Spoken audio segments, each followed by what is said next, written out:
80% or so, or that last 20%. And that has a lot of implications in terms of policy and in terms of program. How deep do you want to go? How much resource do you want to invest to grab that last marginal 22%? And that's a fair question. I don't have an answer, but I think that those are the kind of questions you need to look at. So the first issue is, are we approaching the end of the adoption curve when it comes to broadband? And in my mind, the answer is, yeah, probably. We're not there yet. We'll continue to see growth. But I think we're getting closer. I mean, now that we say 4 out of every 5 homes have it, where do we go from here? Yet at the same time, we do know from previous work that intervention does work. There are things you can do in communities that are going to move this needle north. But understand, and I didn't have full access to Mr. Hoffman's slides, but elderly people are a big part of those non-adopters, people who are 65 and over.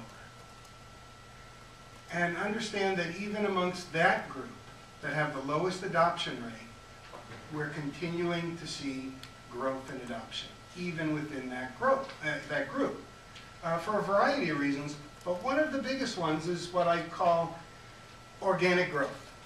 And the best way to kind of describe organic growth is that every single day there's a 64-year-old who has good digital skills who has a birthday. And all of a sudden, he or she flops into the 65 and over category and collectively increases the adoption rate of that group. And so, in some ways, if you do nothing, you're still going to see growth. Of course, the other side of it is every day there's an 89, 90, 95-year-old non-adopter who isn't with us anymore. And that's another way of raising, statistically, the adoption curve. So understand that there are things that you can do that are going to move that needle, and then there are things that you don't need to do at all, and the needle will just move by itself. So my perspective on this, for what it's worth, is we really want to invest a lot more time and energy and thought in helping Minnesotans maximize the broadband they've already adopted, and help them, both individuals and businesses, maximize that broadband to its greatest utility, as opposed to, obsessing on that last 22%. The second issue is, well, is that equally true for business? What I said about residences, the answer is no. It's not equally true for business. Rural businesses are lagging behind.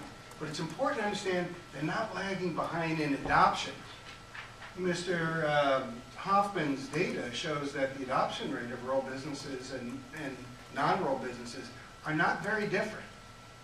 It's the utilization of it. And so rural businesses generally don't have websites to the same extent that urban businesses. They may be using their broadband for email or other things, but they're not maximizing that utilization.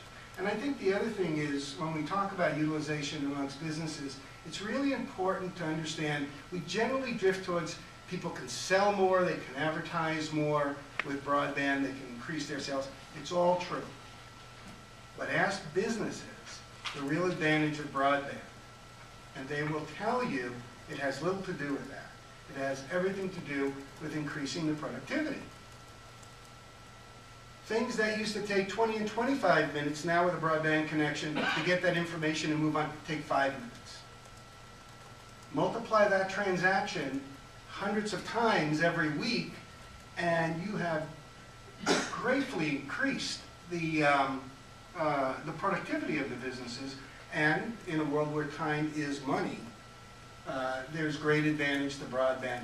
So yes, it'll increase sales, and it'll increase your market share, and you can now sell globally, and all that's true, but don't shortchange the nuts and bolts of just being a more productive business of doing whatever you do because you have these tools now.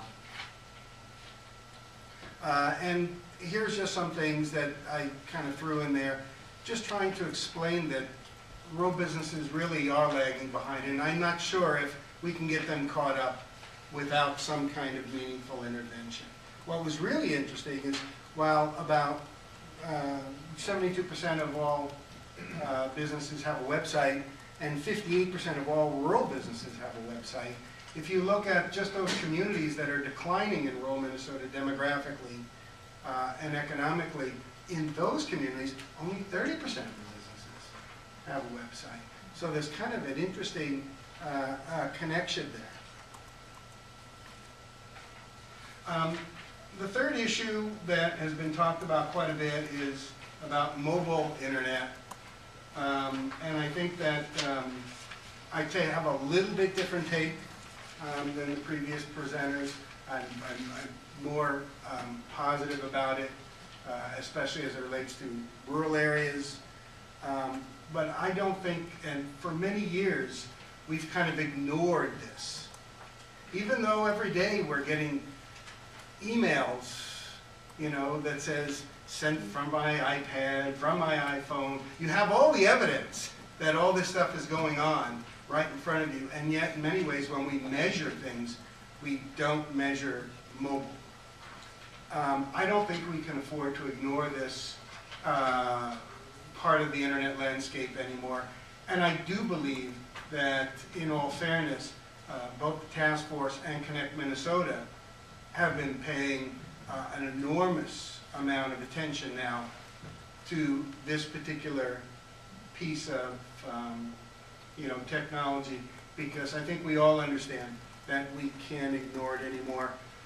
Senator Bonoff talked a little bit about, or asked a little bit about, people who are dropping their landlines, big time.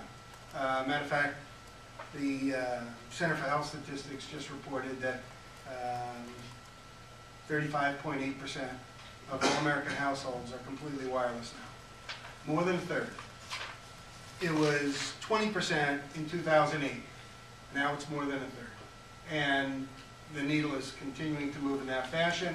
If you're of my age or anywhere around my age, and you have kids who have established their own homes now, you know they don't have a landline.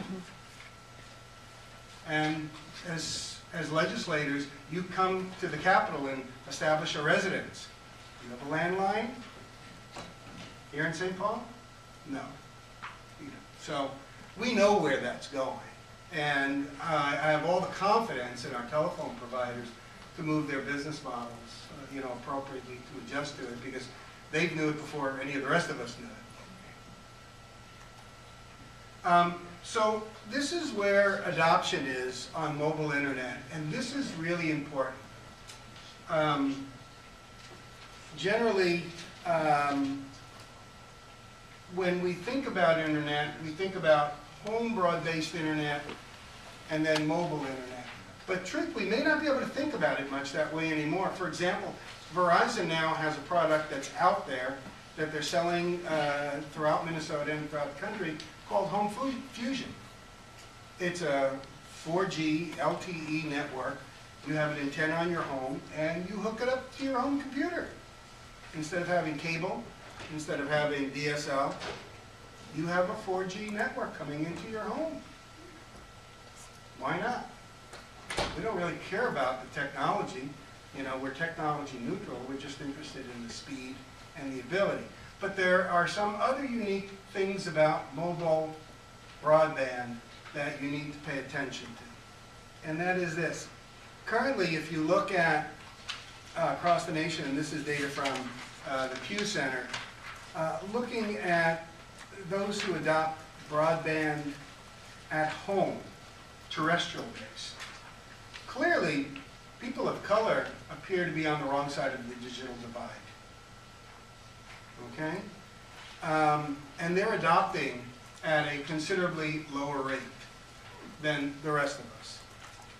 But here's what it looks like when you look at the adoption of mobile internet. In fact, Latinos and African Americans are actually adopting this technology at a slightly higher rate than white Americans.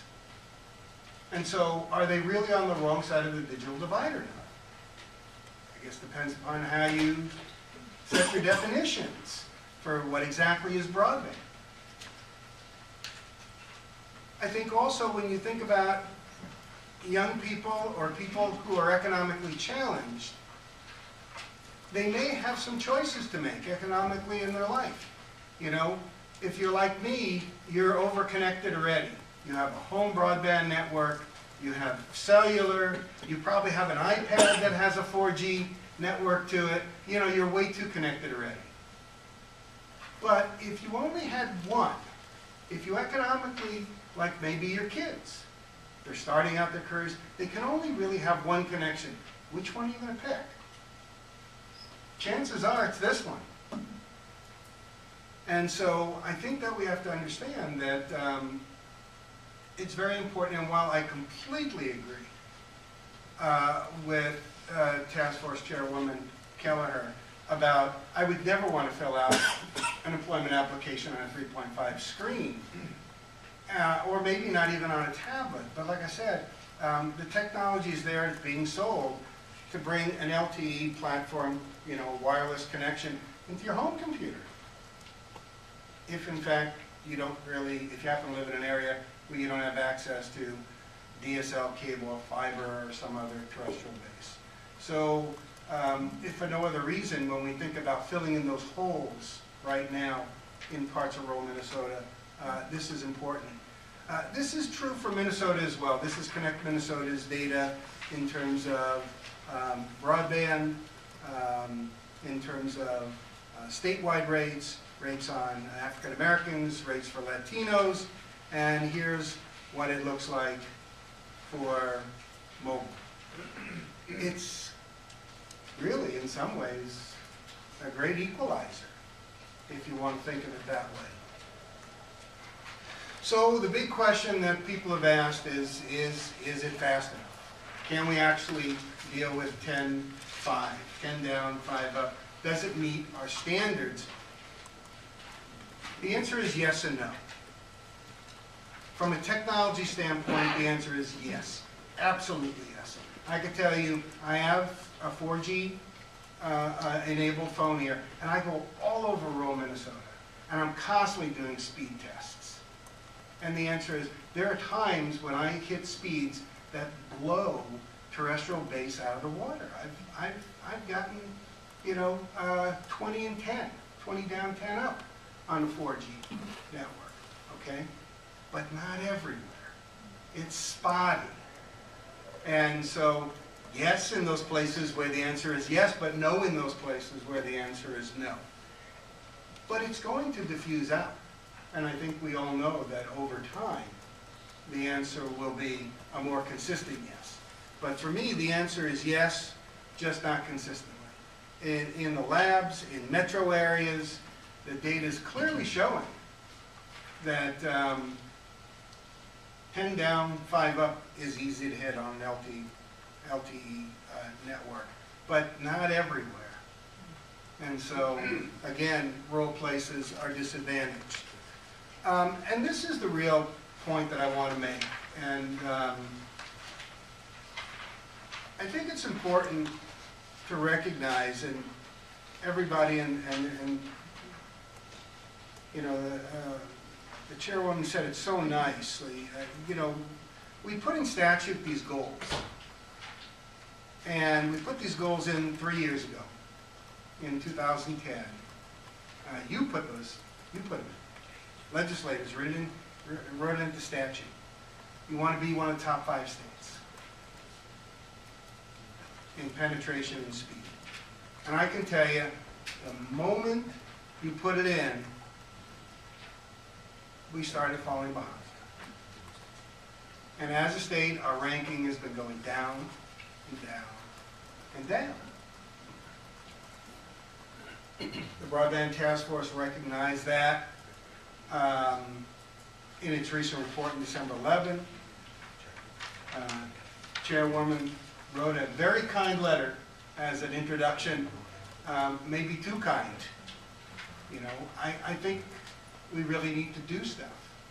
Because the reality is that just passing a resolution to, you know, passing a statute to set goals without setting strategies, without doing anything, just setting goals, what does that do?